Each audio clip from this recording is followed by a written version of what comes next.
السلام علیکم ورحمۃ اللہ وبرکاتہ نحمده ونصلی علی رسوله الکریم اما بعد فاعوذ باللہ من الشیطان الرجیم بسم اللہ الرحمن الرحیم۔ سوال یہ ہے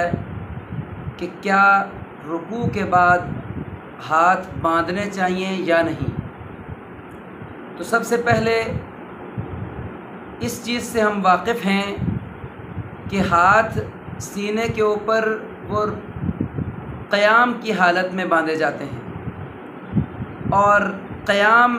کھڑے ہونے کی حالت کو کہا جاتا ہے،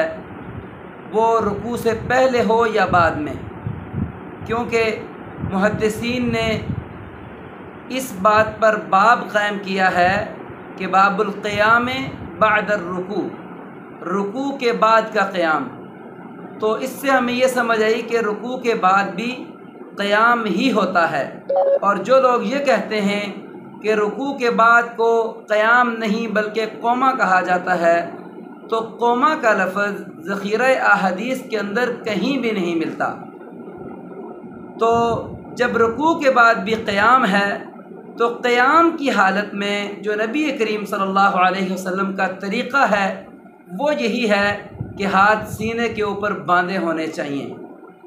وائل بن حجر رضی اللہ تعالی عنہ سے مروی ہے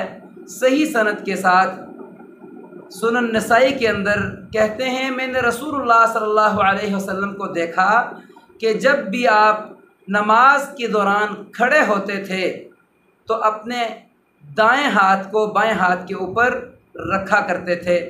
تو سمجھ یہ آئی کہ قیام کی حالت میں ہاتھوں کی جگہ وہ سینے کے اوپر باندھنا ہے، نہ کہ کھلے چھوڑنا۔ تو دوسری دلیل جو یہ ہے کہ نبی کریم صلی اللہ علیہ وسلم کی نماز کی حالت بیان کرتے ہوئے صحابی بیان کرتے ہیں کہ نبی کریم صلی اللہ علیہ وسلم جب رکوع سے کھڑے ہوتے تو بالکل ایسے سیدھے کھڑے ہو جاتے کہ حتیٰ یرجع کل فقار الی موضعہ، کہ یہاں تک کہ ہر جوڑ وہ اپنی جگہ پر واپس لوٹ آتا۔ تو ظاہر ہے کہ لوٹنے کا مطلب یہ ہے کہ جہاں سے جوڑ کھلے تھے، جہاں سے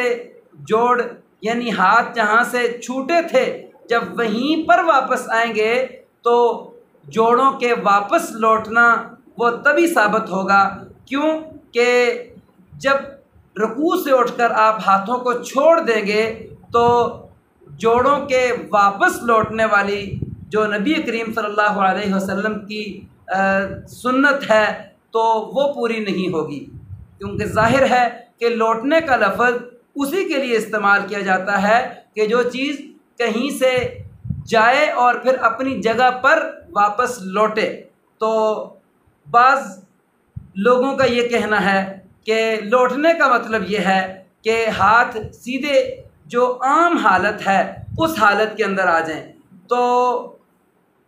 یہ نبی کریم صلی اللہ علیہ وسلم کی عام حالت بیان نہیں ہو رہی، یہ نبی کریم صلی اللہ علیہ وسلم کے نماز کے دوران جو حالت ہوتی تھی وہ حالت بیان ہو رہی ہے، اور وہ حالت وہ یہ ہے کہ رکوع کے بعد جب نبی کریم صلی اللہ علیہ وسلم اٹھتے تھے تو ہر جوڑ اپنی جگہ کے اوپر واپس آ جاتا تھا۔ رہی یہ بات کہ کچھ لوگوں کا یہ کہنا ہے کہ رکوع کے بعد دوبارہ ہاتھ باندھنے کے لیے کوئی واضح الفاظ استعمال نہیں کیے نبی کریم صلی اللہ علیہ وسلم نے، جیسا کہ عام باقی کاموں کے اندر وضاحت کے ساتھ الفاظ بیان کیے، تو نبی کریم صلی اللہ علیہ وسلم رکوع کے بعد بھی یہ بیان کر سکتے تھے۔ تو اس کا جواب یہ ہے کہ نبی کریم صلی اللہ علیہ وسلم نے خود یہ فرمایا ہے کہ بعثت بجوامع الکلم، مجھے جوامع الکلم دے کر بھیجا گیا ہے۔ اور دین اسلام کے خصائل میں سے ایک خصوصیت یہ ہے کہ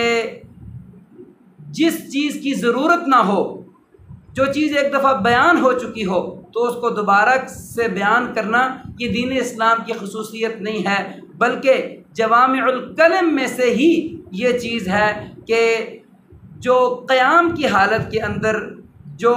ہاتھوں کی جگہ ہے، جب نبی کریم صلی اللہ علیہ وسلم نے خود بھی بیان کر دی اور صحابی نے بھی جس حالت میں نماز کے دوران قیام کی حالت میں نبی کریم صلی اللہ علیہ وسلم کو دیکھا وہ حالت بیان کر دی۔ اب جب یہ بات بھی واضح ہو چکی کہ رکوع سے پہلے بھی قیام ہے اور بعد بھی قیام ہے، اور یہ بات بھی واضح ہو چکی کہ قیام کی حالت میں ہاتھوں کی جگہ وہ سینے کے اوپر باندھنا ہے، تو اس سے ہمیں یہ سمجھ آتی ہے کہ رکوع کے بعد بھی ہاتھ اپنی جگہ پر واپس لوٹنے چاہیے، نہ کہ ان کو کھلا چھوڑ دینا چاہیے۔ کیوں کہ نبی کریم صلی اللہ علیہ وسلم کا یہی طریقہ ہے، اور نبی کریم صلی اللہ علیہ وسلم نے فرمایا ہے صلو کما رأیتمونی اصلی، نماز ایسے پڑھو جیسے مجھے نماز پڑھتے ہوئے تم نے دیکھا ہے۔ تو لہٰذا نبی کریم صلی اللہ علیہ وسلم کی سنت یہی ہے جو آپ نے خود بھی بیان کر دی اور